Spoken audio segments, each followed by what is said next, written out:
Praise the Lord. Kripa Holy Spirit fire power ministry తరపున మీ అందరికీ శుభాభివందనములు.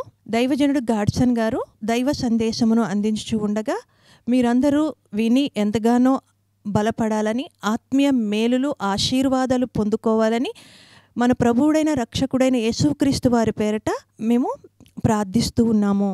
Praise the Lord. God bless you to all.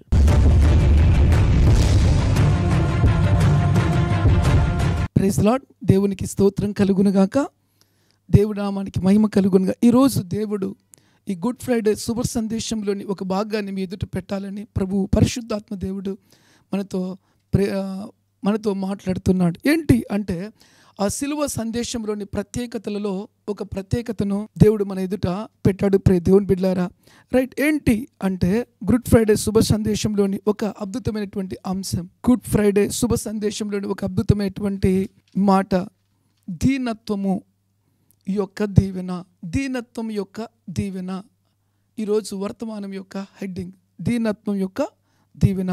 చిన్న ప్రార్థన చేసుకుని దేవుని వాక్యంలోకి వెళ్దాం. మహాపరిషుద్ధుడా, ప్రేమ కలిగిన తండ్రి, నీకు వందనాలు, స్తుతులు, స్తోత్రాలు చెల్లిస్తున్నా. ఈ దినమున దేవుని వాక్యాన్ని వింటున్న ప్రతి బిడ్డ మీదకి దేవుని ఆత్మ బలముగా దిగి వచ్చునుగాక నాయన. నీ వాక్యములోని శక్తి ద్వారా ప్రతి బిడ్డ తండ్రి నూతన మేళ్లను పొందుకుందునుగాక. తండ్రి, నీవే నీ హస్తమును చాపి ప్రతి బిడ్డను దీవించి ఆశీర్వదించమని నజరేయుడైన యేసు నామములు ప్రార్థించి వేడుకొని దీవెనలను పొందియున్నాము తండ్రి. ఆమెన్. రైట్. దేవునికి స్తోత్రం కలుగునుగాక. ప్రియ దేవుని బిడ్డలారా, దేవుని వాక్యంలోకి మనం వెళ్దాం. ఫిలిప్పీలకు రాసిన పత్రిక 2వ అధ్యాయం 8వ వాక్యాన్ని మనము జ్ఞాపకం చేసుకుందాం. మరియు ఆయన ఆకారమందు మనుషుడిగా కనబడి మరణము పొందునంతగా అనగా శిలువ మరణము పొందునంతగా విధేయత చూపిన వాడై తన్ను తాను తగ్గించుకొనెను. చాలా ప్రాముఖ్యమైనటువంటి మాట దేవుడు ఈరోజు మీతో మాట్లాడుతున్నాడు. ప్రియ దేవుని బిడ్డలారా, ఏంటి ఒక వ్యక్తి జీవితంలో దేవుడి చిత్తము జరిగే విధానాన్ని మన మధ్య దేవుడు పరిశుద్ధాత్మ దేవుడు మన మధ్య దిగి వచ్చి మాట్లాడుతున్నాడు. ప్రియ దేవుని బిడ్డలారా, ఆ సిలువ ధ్యానము వీక్షించినటువంటి బిడ్డలలో జరిగే ఇంకొక బలమైనటువంటి పరిశుద్ధాత్మ కార్యము. ప్రియ దేవుని బిడ్డలారా, దేవుడు మాట్లాడుతూ ఉంటున్నాడు. చూడండి, మాట మళ్ళీ ఒకసారి చదువుకుందాము. మరియు ఆయన ఆకారమందు మనుషుడిగా కనబడి మరణము పొందునంతగా అనగా శిలువ మరణము పొందునంతగా విధేయత చూపిన వాడై తన్ను తాను తగ్గించుకొనెను. చూడండి, ఈ మాటలో దేవుడి యొక్క ఉన్నతమైన ప్రణాళికలో ఒక ప్రణాళిక. తండ్రి అయిన దేవుడి మాటకు లోబడ్డాడు యేసు ప్రభు వారు. ప్రియ దేవుని బిడ్డలారా, విధేయత చూపించాడంట. ఎంత అంటే దేవుడు యేసుక్రీస్తు వారు దేవుడి కుమారుడు అనిపించుకున్నా, ఆయన దేవుడైనప్పటికీ కూడా ఆ తండ్రి అయిన దేవుడి చిత్తము జరుగుటకు తన్ను తాను తగ్గించుకున్నాడని దేవుని వాక్యం సెలవిస్తుంది. ప్రియ దేవుని బిడ్డలారా, ఈరోజు ఈ సిలువ ధ్యానము వీక్షిస్తున్నటువంటి నీ జీవితంలో కూడా ఒక బలమైన కార్యము జరగాలి. ఏంటి అంటే దీనత్వము అనేది చాలా ప్రాముఖ్యమైనది. ప్రియ దేవుని బిడ్డలారా, సో దేవుని వాక్యంలో చూసినట్లయితే చాలా మంది జీవితాల్లో దీనత్వము అనేది ఏమనుకుంటారంటే చిన్న చూపుగా చూస్తూ ఉంటారండి. ఇంకొక మాట చెప్పాలంటే అదొక నామోసిగా, అవమానకరంగా ఆలోచన చేస్తూ ఉంటారు. దేవుని వాక్యం ఏం చెప్తుందంటే మనం ఎప్పుడైతే తగ్గించుకుంటామో, దేవుడి వాక్యానికి లోబడి తగ్గించుకుంటామో, ఆటోమేటిక్గా హెచ్చింపు అనేటువంటి దీవెన మన మీదకి దిగి వస్తుందండి. ఇది దాన్ని చాలా మంది గుర్తించరు. ఈ లోక సంబంధమైన వాటి విషయంలో హెచ్చించబడాలి, నాకంటూ ఒక హోదా కావాలి, నాకంటూ ఒక గౌరవం కావాలి, నాకంటూ ఒక ప్రత్యేకత కావాలి, నేను ఆ స్థితిలోనే ఉంటేనే బాగుంటుంది, లేదా ఆ విధంగా ఉంటేనే ఒక వే అని అంటూ ఉంటారండి. కానీ దేవుని బిడ్డల జీవితంలో చాలా ప్రాముఖ్యమైనటువంటి విషయం ఏంటంటే ఎప్పుడైతే నువ్వు తగ్గించబడతావో, నీ మాట తక్కువగా ఉంటుందో, నీ ఆలోచనలు తక్కువగా ఉంటాయో, నీ తలంపులు తక్కువగా ఉంటాయో, దేవుని వాక్యం చెప్తుంది నువ్వు హెచ్చించబడేటువంటి వ్యక్తిగా మార్చబడతావని దేవుని వాక్యం సెలవిస్తుంది. ప్రియ దేవుని బిడ్డలారా, రైట్. అయితే దేవుడు మాట్లాడుతూ ఇంకొక మాట కూడా తన శిష్యులకి ఏం నేర్పించాడో చూద్దామండి. యోహాను సువార్త 13వ అధ్యాయం 5వ వచనాన్ని కూడా మనము జ్ఞాపకం చేసుకుందాం. యోహాను సువార్త 13వ అధ్యాయం 5వ వచనం. అంతటా పళ్ళెములో నీళ్లు పోసి శిష్యుల పాదములు కడుగుటకును తాను కట్టుకొని ఉన్న తువాలుతో తుడుచుటకును మొదలు పెట్టెను. తగ్గింపు గురించి యేసు ప్రభు కలువరి శిలువలో ఎంతగా తగ్గించబడ్డాడో తన శిష్యులకు చెప్పాడు. ఏమని చెప్తున్నాడు తెలుసా ప్రియ దేవుని బిడ్డలారా? తగ్గింపును ఎలా జీవించాలి, ఆ తగ్గింపు యొక్క ప్రత్యేకత ఏంది అని దేవుడు చెబుతూ తన శిష్యుల పాదములను తట్టలో పెట్టి నీళ్లు వేసి కడిగి తన నడుముకు చుట్టుకున్న తువాలతో తుడిచెను అని దేవుని యొక్క వాక్యంలో రాయబడిందండి. నిజంగా నాకైతే ఆశ్చర్యం అనిపించిందండి. నిజంగా ఆశ్చర్యకరమైన విషయం ఏంటంటే ప్రియ దేవుని బిడ్డలారా, యేసుక్రీస్తు వారు తగ్గారు. ఆయన తన శిష్యులకి ఏం నేర్పించాడంటే తగ్గించడం నేర్పిస్తున్నాడు. ప్రియ దేవుని బిడ్డలారా, ఈరోజు దేవుని బిడలగా ఉన్న మనలో తగ్గింపు ఉందా? నీ కుటుంబంలో నీకు తగ్గింపు ఉందా? నీ యొక్క జీవితంలో అన్ని విషయాలు కూడా నువ్వు తగ్గించేది నేర్చుకున్నావా? యేసుక్రీస్తు గురించి ఏ వ్యక్తి అయితే తెలుసుకుంటారో ప్రియ దేవుని బిడ్డలారా, ఆ వ్యక్తి జీవితంలో ఒక బలమైనటువంటి పరిశుద్ధాత్మ కార్యం, ఒక దీవెన ఏంటంటే తగ్గింపు. ఎప్పుడైతే వాక్యము వారిలో పనిచేస్తుందంటే తగ్గింపు జీవితం కలిగినటువంటి వారిగా ఉంటారు ప్రియ దేవుని బిడ్డలారా. అలా ఎప్పుడైతే తగ్గించుకుంటారో ఆటోమేటిక్గా దేవుని వాక్యం చెప్తుంది వారిని ఉన్నతమైన స్థితిలోకి తీసుకెళ్తారు అని దేవుని వాక్యం సెలవిస్తుందండి. ఒక మాట చెప్పి నేను ముందుకెళ్తానండి.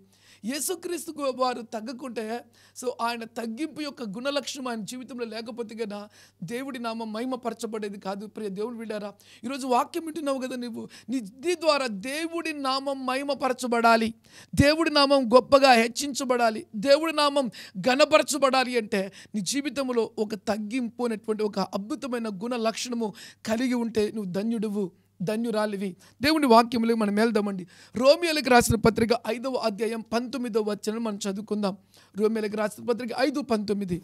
ఏలయనగా ఒక మనుషుని అవిధేయత వలన అనేకులు పాపులుగా ఎలాగో చేయబడిరో అలాగే ఒకని విధేయత వలన అనేకులు నీతిమంతులుగా చేయబడుదురు. ఈ మాట గమనించినట్లయితే ప్రియ దేవుని బిడ్డలారా, ఆదాము అవ్వ దేవుడి మాటకు లోబడగా వ్యతిరేకించి లెక్క చేయగా అవిధేయులుగా మార్చబడి ప్రపంచంలో ఉన్నటువంటి ప్రతి బిడ్డకు కూడా ఏం తీసుకొచ్చి పెట్టారంటే పాపము, శాపము, లేమి, దరిద్రత, భయము, మరణము, ఇలా చెప్పుకుంటూ పోతే ఎన్నో. ఎందుకు తెలుసా ప్రియ దేవుని బిడ్డలారా? అవిధేయత ద్వారా మన జీవితంలో ఏ దీవెన కూడా పొందుకోలేమండి. నువ్వు డైరీలో రాసి పెట్టుకో ప్రియ దేవుని బిడ్డలారా. నీ జీవితంలో యేసుక్రీస్తులో ఎదిగే కొద్దీ, యేసును తెలుసుకునే కొద్దీ నీ జీవితంలో ఆత్మీయంగా తగ్గడం నేర్చుకోవాలి. నువ్వు ఎంతగా తగ్గుతావో అంతగా అనేక మందిని దేవుడి వైపు తిప్పగలవండి. నువ్వు ఎంతగా తగ్గుతావో అనేకుల్ని నీ జీవితంలో సంపాదించుకోలేవండి. నీ మాట దురుసు ద్వారా, నీ ప్రవర్తన వ్యతిరేకత ద్వారా, నిన్ను హెచ్చించుకోవడం ద్వారా అనేక మంది నువ్వు ఏం చేస్తావు నీ జీవితంలో అంటే కోల్పోతావు. ప్రియ దేవుని బిడ్డలారా, దేవుని వాక్యం చెప్తుంది అవ్వ చేసినటువంటి తప్పుకు ఆదామును కూడా దేవునికి దూరం చేసింది. ఆ విధంగా చూస్తే ప్రపంచంలో ఉన్నటువంటి వారందరికీ కూడా ఏం తీసుకొచ్చిందంటే ఒక భయంకరమైనటువంటి పాపం, శాపం. కారణం ఏం తెలుసా? అవిధేయత. ఈరోజు నువ్వు వాక్యం వింటున్నావు, సత్యం తెలుసుకున్నావు, కలువరి శిలువ యాగం యొక్క ప్రత్యేకత తెలుసుకున్నావు. నిజముగా ఈ భూమి మీద నువ్వు ధన్యుడివి. కారణం ఒక్కటే, యోగ్యత లేని మన జీవితంలో దేవుడి కృప ప్రత్యక్షమైంది. యేసుక్రీస్తుని గురించి తెలుసుకొని నా కొరకు కలువరి శిలువలో బలియాగంగా మార్చబడ్డాడు తెలుసుకున్న తర్వాత, జీవగ్రంథంలో పేరు ఆయన వెంబడిస్తే కలుగుతుందని తెలుసుకున్న తర్వాత మన ఆత్మీయ జీవితం భూమి మీద హెచ్చించబడడానికి కారణాలలో ఒక అద్భుతమైన కారణం దేవుడు మనకు నేర్పించింది తగ్గింపు స్వభావం అండి. ఏ వ్యక్తి జీవితంలో తగ్గింపు స్వభావం కలిగి ఉంటారో ఆ తగ్గింపులో దేవుని వాక్యం చెప్తుంది విధేయత కలిగిన వారు తన జీవితంలో ఎప్పుడు కూడా ఏం చేస్తారు తెలుసా? తగ్గించుకున్నటువంటి మంచి గుణ లక్షణం కలిగినటువంటి వ్యక్తులుగా మార్చబడతారు. ప్రియ దేవుని బిడ్డలారా, ఒక వ్యక్తి ద్వారా ప్రపంచంలో ఉన్నటువంటి వారందరికీ కూడా, ఒక వ్యక్తి అవిధేయత ద్వారా ప్రపంచంలో ఉన్నటువంటి వ్యక్తి వారందరికీ కూడా ఏమొచ్చింది? రోమా 5:19. ఏలయనగా ఒక మనుషుని అవిధేయత వలన అనేకులు పాపులుగా ఎలాగో చేయబడిరో. ఈ మాట మళ్ళీ ఒకసారి నేను చెబుతున్నాను. అవిధేయత ద్వారా ధైర్యంగా మీరు చాలా జాగ్రత్తగా జ్ఞాపకం ఉంచుకోండి. అవిధేయత ద్వారా నీ జీవితంలో అనేక మందిని నువ్వు ఏం చేయగలుగుతావంటే ఒక మంచి మార్గంలోకి నడిపించలేవండి. ఈ అవ్వ ఇదే చేసింది. అయితే దేవుని వాక్యం చెప్తుంది, ఒక వ్యక్తి అవిధేయత ద్వారా అనేకులు పాపులుగా మార్చబడ్డారు. దేవుని వాక్యం చెప్తుంది, అలాగే ఒకని విధేయత వలన అనేకులు నీతిమంతులుగా చేయబడుదురు. గట్టిగా చప్పట్లు కొట్టి దేవుని కనపరుస్తారా? విధేయత, తగ్గింపు, దేవుని మాటకు లోబడ్డం ఎప్పుడైతే ఒక వ్యక్తి జీవితంలో జరిగిందో ఆ వ్యక్తి ద్వారా అనేకులు నీతిమంతులుగా మార్చబడ్డారండి. ఈరోజు ఈ వాక్యం వింటున్నటువంటి నీవు అవిధేయురాలుగా ఉంటావా, అవిధేయుడిగా ఉంటావా, విధేయురాలుగా ఉంటావా, విధేయుడిగా ఉంటావా? నీవు నేను ఆరాధించేటువంటి దేవాది దేవుడు మనకు నేర్పించాడు. తండ్రి అయిన దేవుడికి ఆయన విధేయత చూపించాడండి, లోబడ్డాడు, తన్ను తాను తగ్గించుకున్నాడు. అందుకే ప్రపంచంలో ఉన్న ప్రతి మోకాలు యేసుక్రీస్తు నామములో మోకాలు వంగడం స్టార్ట్ అవుతుందండి. ఆయనకున్న నామము ప్రపంచ దేశ చరిత్రలో ఏ దేవునికి లేదు, ఏ దేవతకు కూడా లేదు. ఆయన నామము పూజింపబడిన నామం, ఆయన నామం గణపరచబడిన నామం, ఆయన నామం హెచ్చించబడిన నామం. ఎందుకు తెలుసా? దేవుడు తన బిడ్డలకు ఏం నేర్పించాడు తెలుసా? తగ్గింపు నేర్పించాడండి. ఆ దేవాది దేవుడే తన శిష్యులు కూడా నేర్పించాడు. ఏం తెలుసా? తన శిష్యుల పాదములను తట్టలో పెట్టి నీళ్ళతో కడిగి, దేవుని వాక్యం చెప్తుంది, తువాలతో తుడిచాడని దేవుని వాక్యం సెలవిస్తుందండి. ఈరోజు దేవుని వాక్యం నీతో కూడా చెబుతుంది. ఏం చెప్తుంది? అవిధేయత ద్వారా నీ జీవితంలో నువ్వు ఏది కూడా సాధించలు. విధేయత ద్వారా నీ ద్వారా అనేకమైన బలమైన కార్యాలు దేవుడు జరిపించుకుంటాడు. దేవునికి స్తోత్రం కలుగునుగాక. మూడో మాటగా మనము వెళ్దాం. మత్తయి సువార్త 11వ అధ్యాయం 29వ వాక్యాన్ని కూడా చదువుకుందాం. నేను సాత్వికుడను దీన మనసు గలవాడను కనుక మీ మీద నా కాడి ఎత్తుకొని నా యొద్ద నేర్చుకొనుడి. అప్పుడు మీ ప్రాణములకు విశ్రాంతి దొరుకును. చప్పట్లు కొట్టి దేవుని కనపరుతామా ప్రియ దేవుని బిడ్డారా? ఆశ్చర్యాన్ని కలిగించేటువంటి మాట అండి, ఆశ్చర్యాన్ని కలిగించేటువంటి మాట. యేసుప్రభు అంటున్నాడు, సిలువ ధ్యానం వింటున్న ప్రతి బిడ్డ కూడా ఒక గుడ్ న్యూస్ అండి. ఆ వ్యక్తి జీవితంలో దేవుడి మాటకు విధేయత కలిగినట్లయితే ఆ వ్యక్తి జీవితంలో ఒక బలమైన కార్యం జరుగుతుందంట. ఆ బలమైన కార్యం ఏంటంటే మరొకసారి విందామా? నేను సాత్వికుడను. దేవుడు అంటున్నాడు, నేను సాత్వికుడను దీన మనసు గలవాడను కనుక మీ మీద నా కాడి ఎత్తుకొని నా యొద్ద నేర్చుకో. సిలువ ధ్యానము ద్వారా ఆయన మాటలు హృదయంలో చేర్చుకున్నట్లయితే, ఆయన సిలువనెత్తుకున్నట్లయితే నీ జీవితంలో జరిగేటువంటి బలమైనటువంటి కార్యం నేర్చుకున్నాడు. అప్పుడు మీ ప్రాణములకు విశ్రాంతి దొరుకును. చూడండి, దీనత్వము అనేటువంటిది ఒక వ్యక్తి జీవితంలో ఎప్పుడైతే ఉంటుందో అది ఒక వరం అండి, ఒక వరం. ఆ వ్యక్తి జీవితంలో దీనత్వం ద్వారా ఏం జరుగుతుందంట? విశ్రాంతి దొరుకుతుందంట. చెప్పులు కొట్టి దేవుని కనపరుద్దామా? ఆశ్చర్యాన్ని కలిగించేటువంటి మాట అండి. దీనత్వం ఎవరిలో అయితే ఉంటుందో వారిలో ఏముంటదంట? విశ్రాంతి అనేది ఉంటదంట. ఇంకా ప్రాణమునకు విశ్రాంతి దొరుకును. వారి ప్రాణమునకు ఏందంట? విశ్రాంతి. దీనత్వం, విధేయత చూపించేటువంటి వారి జీవితంలో విశ్రాంతి దొరుకుతుందని దేవుని వాక్యం సెలవిస్తుంది. ప్రియ దేవుని బిడ్డలారా, ఇంకొక మాట కూడా మనం చదువుకొని ముందుకెళ్దాం. ఏంటి ఇంకొక మాట? 1 పేతురు 1వ అధ్యాయం 22, 23 వచనాలు కూడా మనం చదువుకుందాం. 1 పేతురు 1వ అధ్యాయం 22, 23 వచనాలు. మీరు క్షయబీజము నుండి కాక శాశ్వతమగు దేవుని జీవము గల దేవుని వాక్యము మూలముగా అక్షయ బీజము నుండి పుట్టింపబడిన వారు గనుక నిష్కపటమైన సహోదరి ప్రేమ కలుగునట్లు మీరు సత్యమునకు విధేయులౌట చేత. చూడండి, ఈ మాట అండర్లైన్ చేసుకోండి, చాలా ప్రాముఖ్యం మాట. సత్యమునకు విధేయులౌట చేత మీ మనసులను పవిత్రపరచుకొనిన వారయుండి ఒకరినొకరు హృదయపూర్వకంగా నికటముగాను ప్రేమించుడి. సో ఈ మాట మనం గమనించినట్లయితే విధేయత ద్వారా ఏం జరుగుతుందంటే మనసు మనసు పరిశుద్ధపరచబడుతుందంట. నువ్వు ఎప్పుడైతే విధేయత కలిగి జీవిస్తావో దేవుడి మాటకు, నన్ను అడుగుతే గన ఒక సంతోషం అండి, ఒక ఆనందం, ఒక నెమ్మది, ఒక తృప్తి పవిత్రంగా ఉంటుంది. ఒకవేళ అవిధేయుడుగా మనం ఎప్పుడైతే మార్చబడతామో, హృదయము అపరిశుద్ధముగా మార్చబడితే దేవుని వాక్యం చెప్తుంది, ఏ సహోదరునితో అయినా కూడా మనం ఏ విధంగా కూడా ప్రేమ కలిగిన వారిగా ఉండమండి. ఎంత గొప్ప అద్భుతమే చూడండి. దేవునికి విధేయత కలిగితే హార్ట్ఫుల్గా చెప్పగలుగుతాం. ఏమని తెలుసా, నేను నిన్ను బాధ పెట్టింటే దయతో కనికరించి క్షమించండి, ఇక ఎన్నడూ అలా చేయను. ఒకవేళ నువ్వు సమాధానం పడకపోయినావు అనుకో, నీలో ఆత్మ అంటది నీవు హెచ్చించుకున్నావు, నీ హృదయంలో వాక్యము లేదు, అందుకే నిన్ను నువ్వు హెచ్చించుకున్నావు, అందుకే నువ్వు సమాధాన పడడంలే. ఆ బాధ అనేది, ఆ నొప్పి అనేది, ఆ వేదన అనేది, నేను ఊరికెతను అన్నాను, లేదా వాళ్ళని బాధ పెట్టాను, నేను విరోధంగా ఉన్నాను, నేను వ్యతిరేకంగా ఉన్నాను అని నీ ఆత్మ చెడిపోతుందండి. దేవుడు నీకు ఇచ్చేటువంటి ఆత్మ ప్రశాంతంగా ఉండాలి, లేదా పరిశుద్ధంగా ఉండాలి అంటే వాక్యం చెప్తుంది. దేవుడి వాక్యానికి నువ్వు ఎప్పుడైతే విధేయుడుగా మార్చబడతావో పవిత్రమైన హృదయముగా మార్చబడుతుంది. ఇది చాలా అద్భుతమైనటువంటి మాట. అందుకే దేవుని వాక్యం చెప్తుంది. ఈ మాట చాలా జాగ్రత్తగా గుర్తుపెట్టుకోండి ప్రియ దేవుని బిడ్డలారా. మీరు క్షయబీజం నుండి కాక ఈ లోక సంబంధమైనటువంటి ఆలోచనలు, తలంపులు, ఉద్దేశములు, మాటలతో కూడినటువంటి వారైతే నీ ఆత్మ పరిశుద్ధంగా ఉండదండి.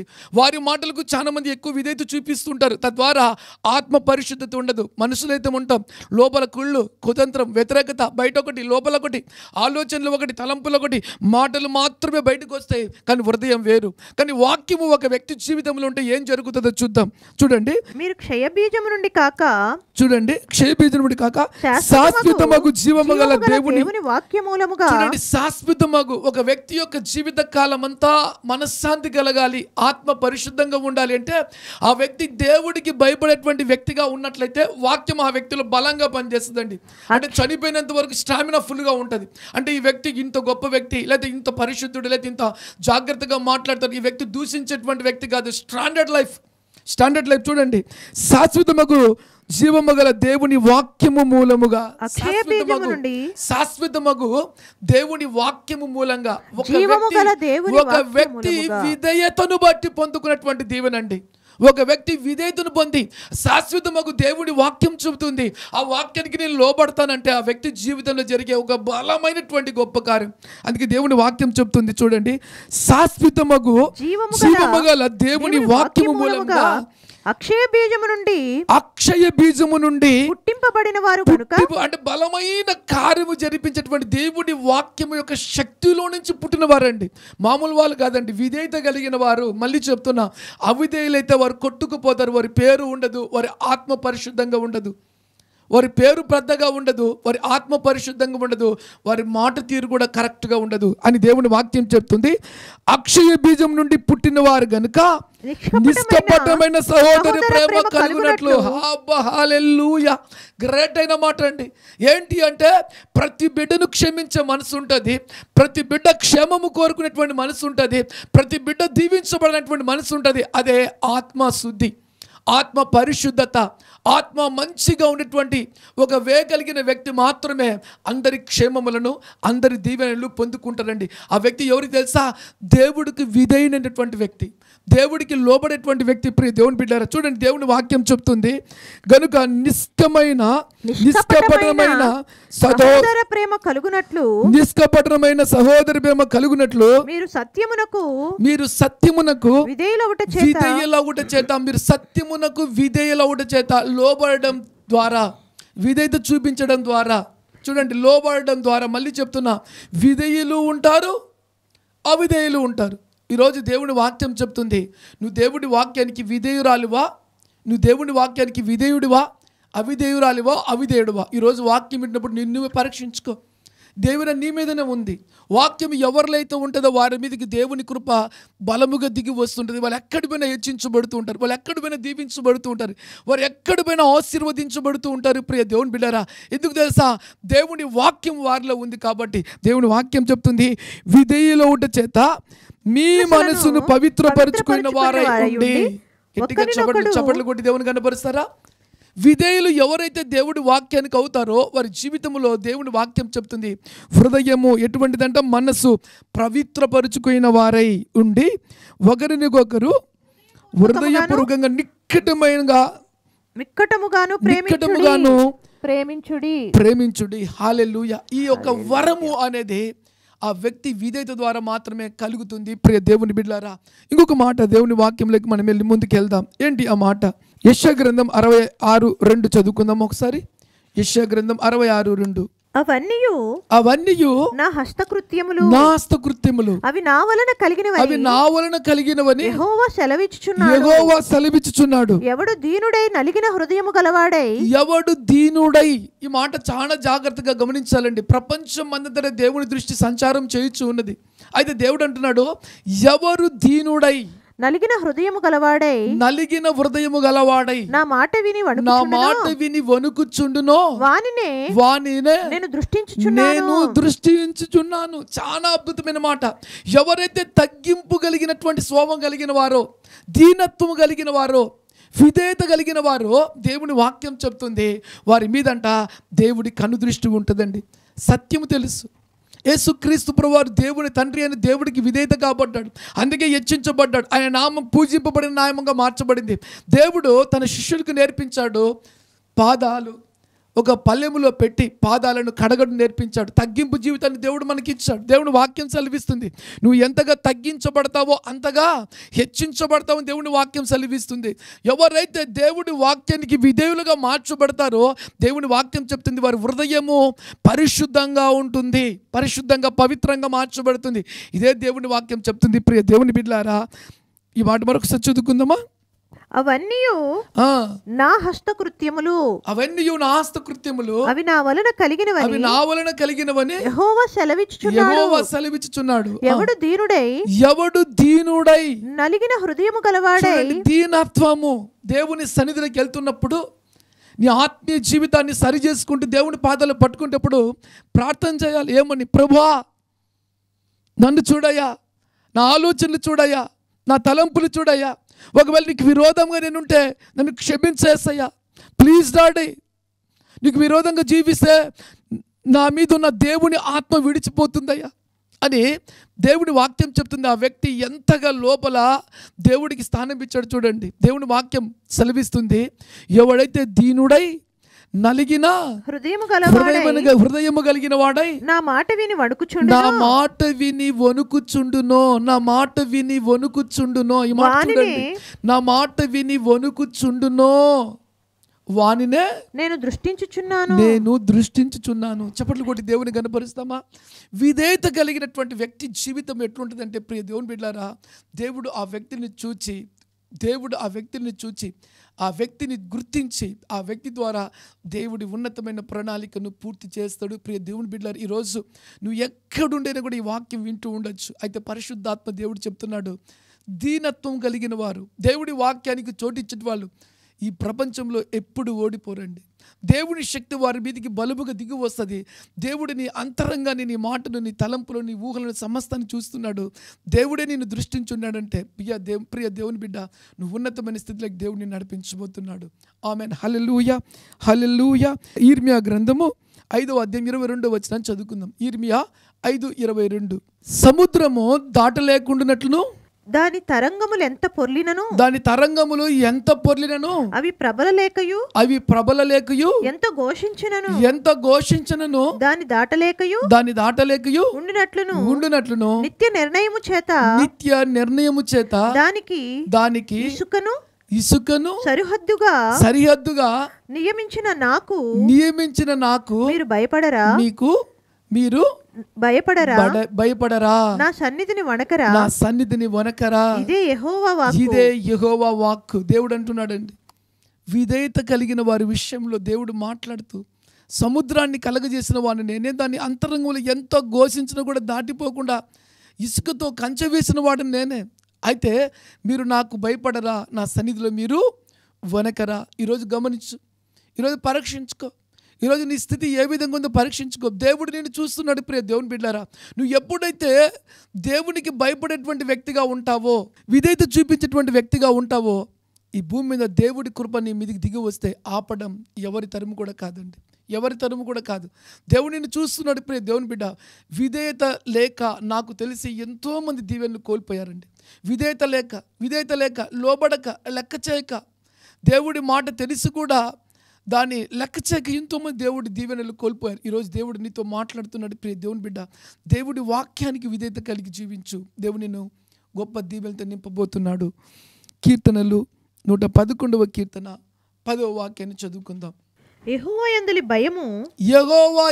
భయము జ్ఞానమునకు మూలము. ఆయన శాసనములను అనుసరించు వారందరూ మంచి వివేకము కలిగిన వారు. చప్పట్లు కొట్టి దేవుని కనపరుస్తామా? జ్ఞానులు ఎవరు? వివేకం కలిగిన వారు అంటే దేవుడి వాక్యాన్ని విని ప్రభు మనకు నేర్పిన మాట చొప్పున, లేదా దేవుడు మనకు చూపించినటువంటి మార్గము చొప్పున, దేవుడు మనకు చెప్పినటువంటి మార్గం చొప్పున వాక్యానికి విధేయత కలిగిన వాళ్ళే జ్ఞానవంతులు, వివేకవంతులు. సో ఈరోజు దేవుడి వాక్యం నువ్వు తెలుసుకున్నావు కదా. నీ జీవితంలో దేవుడు కోరుకునేది తగ్గింపండి. నీ జీవితంలో దేవుడు కోరుకునేది తెలుసా? విధేయత. నువ్వు ఎప్పుడైతే తగ్గింపు కలిగి విధేయత కలిగిన వ్యక్తిగా మార్చబడతావో దేవుడి ఉన్నతమైన ప్రణాళిక నీ మీదికి దిగి వస్తుంది. ప్రియ దేవుని బిడ్డలారా, రోమీయులకు రాసిన పత్రిక 6వ అధ్యాయము 17-18. మీరు పాపమునకు దాసులై ఉంటిరి గాని ఏ ఉపదేశ క్రమమునకు మీరు అప్పగింపబడితిరో దానికి హృదయపూర్వకంగా లోబడిన వారై పాపము నుండి విమోచించబడిన వారై నీతికి దాసులైతిరి. ఈ మాట చూసినట్లయితే చాలా ఆశ్చర్యాన్ని కలిగిస్తుంది ప్రియ దేవుని బిడ్డలారా. ఏంటి ఈ మాట చూడండి. ఇందుకు దేవునికి స్తోత్రము. దేవుని వాక్యం చెప్తుంది, మీ పాపములకు దాసులై ఉంటారు కానీ ఏ ఉపదేశమునకు మీరు అప్పగింపబడితిరో దానికి హృదయపూర్వకంగా లోబడిన వారైతే. చాలా జాగ్రత్తగా అండర్లైన్ చేసుకోండి. దేవుడి వాక్యానికి మీరు ఎంతగా లోబడిన వారైతే. రెండోది, ముందు మనం పాపపు ఊబిలో ఉన్నాం, పాపపు తలంపులతో ఉన్నాం. మనకు ఒక క్రమం లేదు, దేవుడి భయం లేదు, మనల్ని పాపం నుంచి విడిపించేటువంటి దేవుడు లేడు. అయితే దేవుని వాక్యం చెప్తుంది, యేసుక్రీస్తు ద్వారా కృప మనకు ప్రత్యక్షమైంది. ఆ కృప ద్వారా కలువరి సిలువలో యేసుక్రీస్తు వారు చనిపోయి తిరిగి లేచిన తర్వాత ఆయన గురించి తెలుసుకుని ఆయనకు హృదయంలో చేర్చుకుంటే మన జీవితంలో ఏం జరిగింది అంటే ఒక గొప్ప అద్భుతం అండి. ఏంటి అద్భుతం అంటే ఇదే 17వ వాక్యం. మీరు పాపములకు దాసులై ఉంటారు కానీ ఏ ఉపదేశములకు మీరు అప్పగింపబడుతారో దానికి మీ హృదయపూర్వకంగా మీరు లోబడిన వారై విధేయత చూపిన వారై. చూడండి రెండో మాట, పాపము నుండి విమోచింపబడి నీతికి దాసులై ఉంటురి. పాపము నుంచి విమోచింపబడి నీతికి దాసులై ఉంటురి. విధేయత ద్వారా నీతికి దాసులుగా మార్చబడతాం. విధేయతల ద్వారా నీతికి దాసులుగా మార్చబడతాం. అవిధేయతల ద్వారా దేవుడిచ్చిన కృపను కోల్పోయిన వారిగా ఉంటాం. ఈరోజు దేవుడి వాక్యం చెప్తుంది, విధేయత ద్వారా మనము దేవునికి నీతిమంతులుగా మార్చబడ్డాం. దేవునికి స్తోత్రం కలుగునుగాక. దేవుడిచ్చిన ఈ కృపను బట్టి దేవునికి స్తోత్రం కలుగునుగాక. దేవుడిచ్చిన ఈ గొప్ప ధన్యతను బట్టి దేవునికి స్తోత్రం కలుగునుగాక. ఈ వాక్యం విన్న ప్రతి బిడ్డను తన జీవితంలో తను తాను పరీక్షించుకోవాలి. విధేయత కలిగిన వారు దేవుడి వాక్యం చెప్తుంది, విధేయత కలిగిన వారు ఎటువంటి వారు అంటే, విధేయత కలిగిన వారు పాపం నుండి విమోచింపబడి నీతికి దాసులై ఉంటురి. విధేయత కలిగిన వారందరూ కూడా పాపము నుంచి విమోచింపబడి నీతికి దాసులై ఉంటారు. దేవునికి ఇందుకు బట్టి దేవునికి స్తోత్రము కలుగునుగాక, దేవునికి మహిమ కలుగునుగాక. ఈ మాట నువ్వు జీవితంలో అండర్లైన్ చేసుకోవాలండి. అండర్లైన్ చేసుకుని నువ్వు పరీక్షించుకున్నట్లయితే నిజముగా నువ్వు ధన్యుడివి, ధన్యురాలివి. God bless you. దేవుడు నిన్ను దీవించునుగాక. కళ్ళు మూసుకుందామా, ప్రార్థన చేసుకుందాం. మహాపరిశుద్ధుడా, ప్రేమ కలిగిన తండ్రి, గొప్ప దేవా, నీకు నిండు మనసుతో కృతజ్ఞతాస్తుతులను చెల్లిస్తున్నాను. ఇదిగో నీ పరిశుద్ధాత్మను తండ్రి, ఇదిగో నీ బిడ్డల మీదకి దించమని ప్రార్థన చేస్తున్నాను ఆయన. అయ్యా, విధేయత ఏ విధంగా నీ బిడ్డలు తండ్రి నీకు లోబడాలనో అనేకులు చూసి ఆశ్చర్యపోయే విధముగా క్రీస్తు వాక్యానికి నీ బిడ్డలు విధేయురాలుగా మార్చబడుదురుగాక నాయన. అయ్యా వారు నీకు లోబడుతుండగా నాయన ఓ బలమైనటువంటి కార్యములు నీ బిడ్డల జీవితంలో జరుగునుగాక. నీ బిడ్డల కొరకు ఏవైతే నువ్వు సిద్ధపరచావో నాయన ఆ హెచ్చింపు నా తండ్రి, ఆ ఘనత నా తండ్రి, ఆ కీర్తి నాయన, ఆ ఆశీర్వాదము నాయన, ఆ యొక్క ఉన్నతమైనటువంటి తండ్రి దీవెనలు నీ బిడ్డల మీదకి దిగివచ్చునుగాక నాయన. పరిశుద్ధాత్ముడా నీ బలమైన కార్యములు జరిపించండి నాయన. ఒక్కొక్కరి మీదకి నాయన నీ కృప దిగివచ్చునుగాక. తగ్గింపబడుతున్న ప్రతి బిడ్డ జీవితంలో నాయన హెచ్చింపు దిగివచ్చునుగాక నా తండ్రి. వారు నీ సన్నిధిలో తండ్రి దీనులై మొరపెట్టుతున్నప్పుడు నాయన, సరిచేయబడుతున్నప్పుడు నాయన పరిశుద్ధాత్ముడా అయ్యా అని బాహుబలముడు చాపండి నాయన. అయ్యా వెంటనే జవాబుడు దయచేయమని ప్రార్థన చేస్తున్నా నాయన. అయ్యా ఇంకా నా తండ్రి ఎంతోమంది అయితే నా తండ్రి సరిచేయబడలేదో తండ్రి విధేయులుగా కాకుండా ఉన్నారో ఈ వర్తమానం ద్వారా దేవునికి ప్రతి బిడ్డ విధేయురాలుగా మార్చబడి కృప వెంబడి కృప యేసు నామములో పొందుకుందురుగాక. ఆమెన్. God bless you. దేవుడు మిమ్మల్ని దీవించునుగాక.